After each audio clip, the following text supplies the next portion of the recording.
بسم اللہ الرحمن الرحیم۔ اللہم صلی علی سیدنا و مولانا محمد النبی الامی و آلہ و صحابہ بارک وسلم صلاۃً و سلاماً علیکہ۔ سے میں سدا بہار اسلام سے مخاطب ہوں، اسمائے حسنہ شمس و قمر غوث بنگالہ۔ دیکھیے، دکھائیے، سنیے، شیئر لائک کے سب شیئر کیجیے اور گھنٹی بجائیے اور سرکار کے چاہنے والوں میں پھیلائیے۔ میرا بابا غوث بنگالہ کمال صاحب کا خواہش تھا، پیر و مرشد کا، کہ اس کتاب کو منظر عام پر لایا جائے اور سرکار کے بارگاہ کا ویڈیو وغیرہ بنایا جائے۔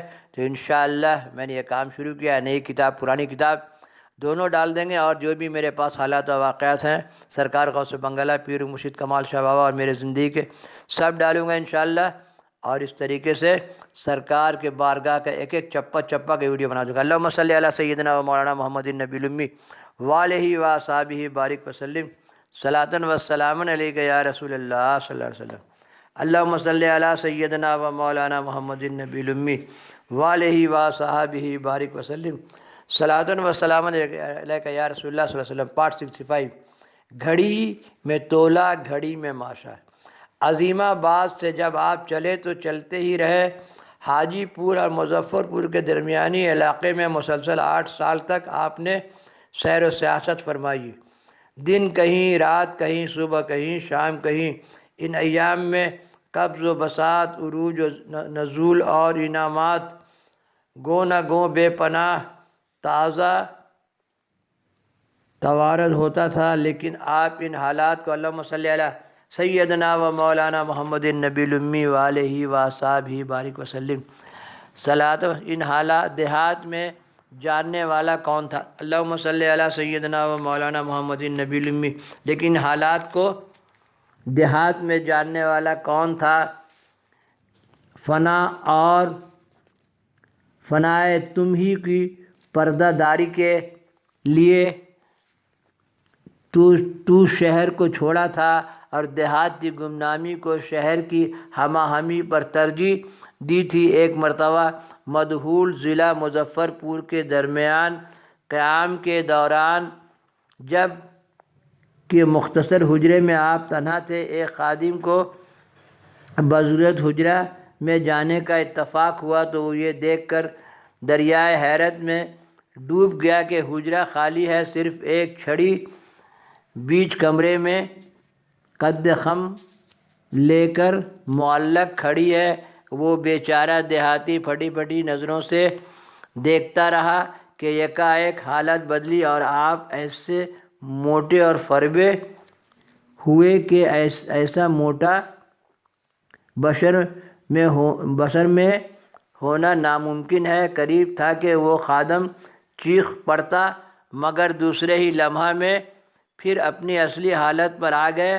آپ نے نگاہ غضب سے خادم کی طرف دیکھا اور بغیر اجازت حجرے میں آنے پر خفگی کا اظہار فرمایا۔ بیچارہ دیہاتی پاؤں میں لپٹ گیا اور معافی چاہی۔ حضرت نے اخفائے راز کی شرط پر تھوڑی تنبیہ کے بعد معاف کر دیا، پھر اس کو حلوہ روٹی کھلایا اور ادھر ادھر کی باتیں کر کے دیدہ کو مثل سنیدہ بنا دیا۔ میں نے جو دیکھا تھا کسی کو بولنا مت۔ بادیے النظر کو سوائے حلوہ روٹی کے اور چاہیے ہی کیا؟ حالانکہ قیام مدہول وغیرہ کے دوران عروج کیفیت کا ہر لمحہ نزول تھا، لیکن ایسے ظروف قریب میں نہیں تھے جو اقتباس فیض کر سکتے، اور اگر بعض دیہاتیوں کو شوق و ذوق بھی ہوتا تو وہ آپ کے طرز رہائش، انداز گفتگو اور استقلالً قیام کو دیکھ کر اس دھوکے میں رہ جاتے کہ اب تو حضرت مستقل یہیں رہیں گے، آج نہ صحیح کل ہی صحیح۔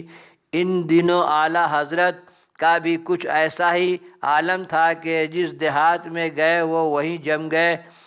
بعض جگہوں میں تو زمین خریداری کی، مکان بنوایا، مویشیاں خریدی گئیں، گھر میں بلیاں پالی گئیں اور مستقل قیام کی طرح سکونت اختیار کیا۔ لیکن مزاج برہم جب ہوتا تو یک لخت سب کو خیر بات کہہ دیتے اور پھر دوسرے دیہات میں چلے جاتے۔